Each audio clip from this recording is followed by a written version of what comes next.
Welcome back. हमारे YouTube channel teacher Ahmad पर विभिन्न बोर्ड और प्रतियोगी परीक्षाओं की तैयारी के साथ साथ शिक्षक और शिक्षा विभाग से संबंधित केवल प्रमुख खबरें ही पहुंचाई जाती है। अगर आप एक शिक्षक अभ्यर्थी हैं, नियुक्ति पत्र वितरण दिवस की प्रतीक्षा कर रहे हैं तो हमारे चैनल को जरूर सब्सक्राइब करें, क्योंकि आपकी हर आवश्यकताएं यहां पूरी की जाती है।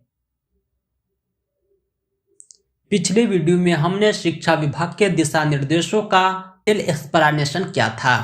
आपके बहुत सारे क्वेश्चन कंफ्यूजन दूर किए थे कि आपको किन किन डॉक्यूमेंट की आवश्यकताएं पड़ेगी। वीडियो के कमेंट बॉक्स में हमें बहुत सारे क्वेश्चन देखने को मिले।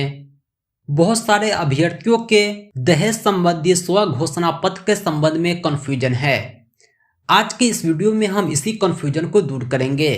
दोस्तों, वीडियो के कमेंट बॉक्स में कुछ अभ्यर्थियों के प्रश्न थे कि दहेज संबंधी स्व घोषणा पत्र कहां से बनवाना है, कैसे बनवाना है, किसे बनवाना है। बहुत सारे अभ्यर्थियों को ये लगता है कि इसकी आवश्यकता केवल उन्हीं को है जो अविवाहित हैं। शादीशुदा अभ्यर्थी सोच रहे हैं मुझे तो इसकी कोई आवश्यकता नहीं है। दोस्तों, ऐसा नहीं है।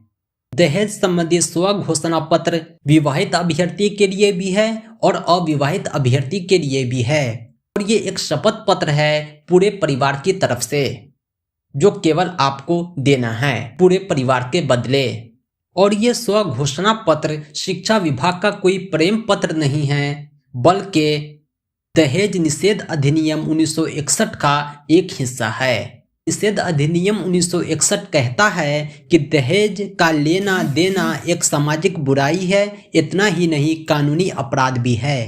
तो आधार मानते हुए शिक्षा विभाग पूर्व नव नियुक्त शिक्षकों से ये स्व घोषणा पत्र देना चाहता है कि हम भी दहेज प्रथा का विरोध करेंगे।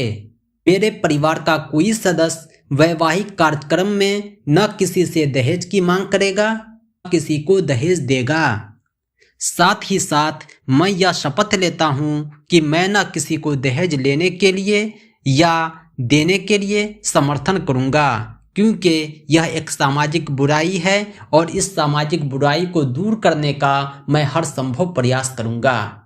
तो दोस्तों, अगर आप एक अविवाहित अभ्यर्थी हैं या विवाहित अभ्यर्थी हैं तो आप सभी को बनवाना है। अब बात करता हूँ कि इसे बनवाना कहाँ से है। बहुत सारे अभ्यर्थी कह रहे थे कि हम एसडीओ कोर्ट से क्या बनवाएंगे।